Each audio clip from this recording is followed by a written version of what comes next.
Cowboys rookie minicamp is officially in the books. And tonight we'll talk about the three things that we learned from the event. Let's get to it. Here we go.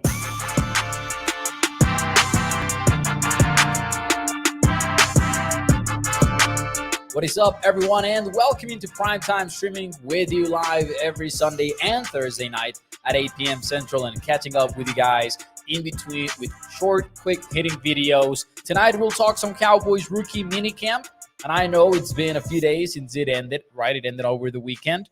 However, we had some things come up, like the schedule announcement that the Cowboys were going to play the Browns in week 1. We talked about that last night, and then we talked on Sunday about the Zay Jones update, right? Him not signing with the Cowboys, going to the Cardinals instead. And we basically laid out some trades the Cowboys could pull off to fix some roster holes. So with all of that in the rearview mirror, we can finally turn to rookie minicamp and touch on three things that I believe we learned from the event, from the minicamp, I guess is the word.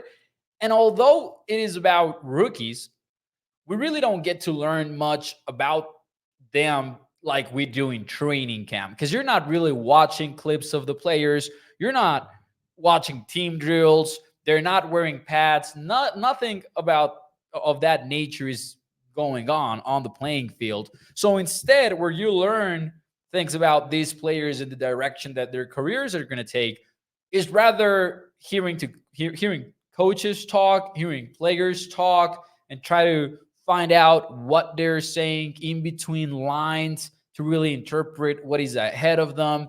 And that's why my number one takeaway doesn't have anything to do with rookies, actually. It's all about Ezekiel Elliott, because I do think Mike McCarthy confirmed suspicions about the future of Zeke with the team. And what I mean by that is I believe we pretty much got a confirmation from Mike McCarthy that Elliott is not going to be running back one for the Cowboys in 2024.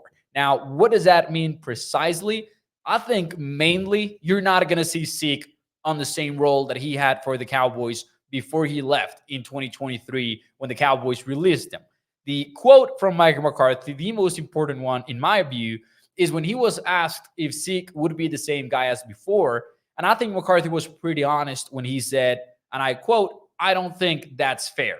And then he added, "The guy carried the ball more than anybody in history in his first couple of years in the league. That's not going to be his role. We're running back by committee, but I think he'll definitely play at the level that he's played in my time here." Now, that last part is cute, but also you wouldn't expect Mike McCarthy to say otherwise if he did believe otherwise, right? You wouldn't be like Mike McCarthy wouldn't take the microphone and be like, "Oh yeah, he's gotten worse." Right? We brought him back, but he's gotten worse. He's never in a million years going to say that. But what really matters to me is that he's pretty straightforward about not even opening the door for the possibility of Elliott taking on this workhorse running back one type role, and instead saying it's not even fair to expect that out of number 21. Number 15, because he's going to wear 15 in 2024. The second part that I believe is very important is him saying, and this is not the first time he does, but him saying that the Cowboys are going to play running back by committee. Now, it is true, not the first time he says it, but the first time he says it since the Cowboys brought back Zeke. The Cowboys are not going to play Zeke in the same role capacity as they did before, but I also believe Elliott might not be the leader of that committee in the first place. I think as long as he is healthy, it's going to be Rico Dowdle instead. And we've talked about that before on the show. We've talked about the upper hand that Rico has over Zeke in terms of the explosive plays, right? Had many more 10-plus yard rushes in 2023, much more explosive plays. And it's not like Rico was bad at pass pro either. I know that Zeke gets a lot of credit for his pass pro, and that is fair. He should, right? It's something that he's good at. But I don't think Rico was bad at all filling that role for the Cowboys last year. So I do expect Rico to still be that number one guy in the rotation and then have something pretty close to a 50-50 split between him and Elliott for the running back 1 and 2 carries, while also involving whoever ends up third on the roster whether that is Deuce Vaughn, Malik Davis, Royce Freeman, or whatever the Cowboys decide to do at running back.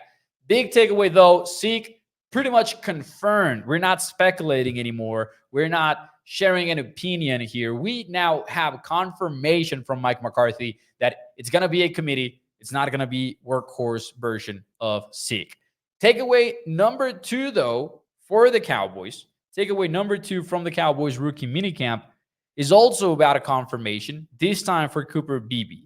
You're not talking about Cooper Beebe potentially taking away the center starting role from Brock Hoffman at this point. I think by now we're talking about Cooper Beebe being plan A and plan B for the Cowboys at center. I would be officially surprised if it's Hoffman in week 1 taking the field instead of Beebe and snapping the football for Dak. And I say this because the Cowboys are not like open to Cooper Beebe playing center. They didn't waste any time in getting him to prepare at that position, right? The quote from Cooper Beebe at minicamp was, they called me right after, offensive line coach Mike Solari, and he told me straight up, he's like, hey, get some snaps going. You're going to play center. That's what Mike Solari told Cooper Beebe. It wasn't, we're going to try you out at center. We're going to see how you do. We're going to see if you don't crumble snapping the football. We're going to see if you can be the same player. It wasn't anything like that. It was, yeah, you're playing center. You better get snapping the football right now so we survive this season, right? Cooper Beebe added, so I've been preparing ever since then. And then Mike McCarthy, speaking on this, he said, I've been a part of a lot of centers that have come from other positions. And he added, he's looked good so far. I've been impressed. So the Cowboys like what they see on Beebe. And then you put everything together, man. You start, tying the dots together. And here's the obvious takeaway.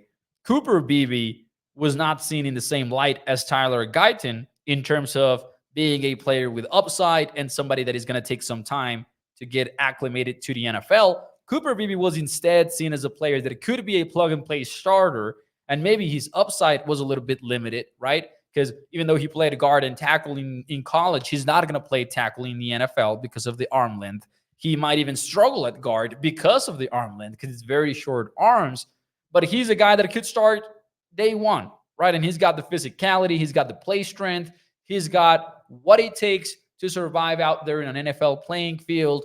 It's just maybe he's not going to have all of that room to grow into this superhuman offensive lineman because his size maybe limits him a little bit to what he already is. So, however, Cooper Beebe playing center, I don't believe there's a question at this moment about what his role is going to be. And I fully think that the Cowboys are expecting him to start week 1.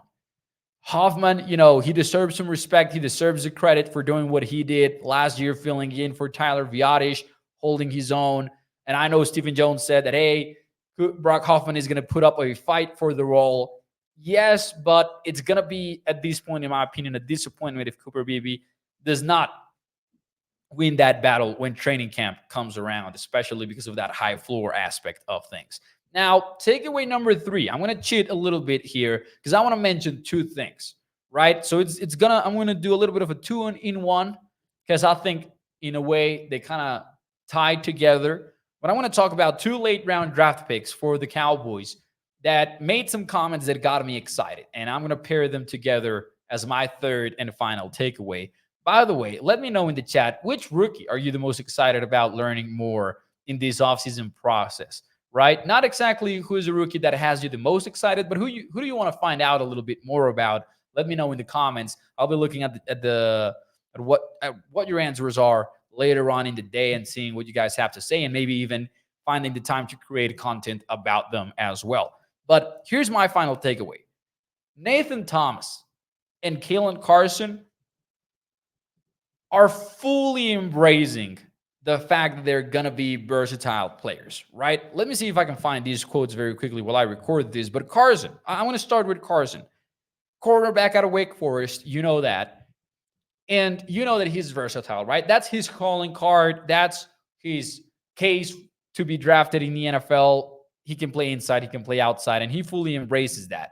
To the point that I thought it was very cool to listen to his answer when asked if it was any different to play nickelback and outside corner. Because these days, in an 11 personnel passing league where offenses consistently have three wideouts out there, everyone talks about how different the position is and how nickelback is actually the most complicated position in defense today. That's what many coaches, including Bill Parcells, says about the nickelback role.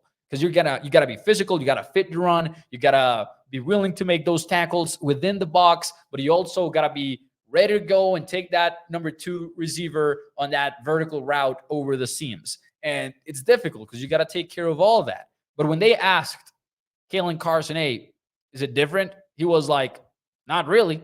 And I quote, because you're covering somebody regardless. And then you're in zone coverage, then you're in zone regardless. Not too much of a difference. And then he added, I think I can cover. Doesn't really matter to me. I feel comfortable anywhere on the field, corner, nickel, anything. I think I can cover anywhere. That's exactly what I want to hear from a player that is expected to fill the role that Carson is going to fill, right? Like just he straight up does not care if he plays inside and outside. Now, by the way, for those wondering, mostly he did play outside at college, but he had a couple of games in the 2023 season when they pretty much asked him to be 50-50, and he delivered on that front. So there is that. And then Nathan Thomas, not a lot that he said specifically, but him admitting that, hey, I know what I am, and I know that I'm basically here because I can play guard and I can play tackle and provide that kind of depth, which is going to be very fun to watch because he's a 7-rounder. Cannot act like he's got a roster spot guaranteed. But Nathan Thomas seems to understand that if he's going to make the team, it's going to be because, unlike maybe Matt Waletzko or maybe Josh Ball, right? Like, or Brock Hoffman and TJ Voss, he can play guard and he can play tackle. It's not one of the two.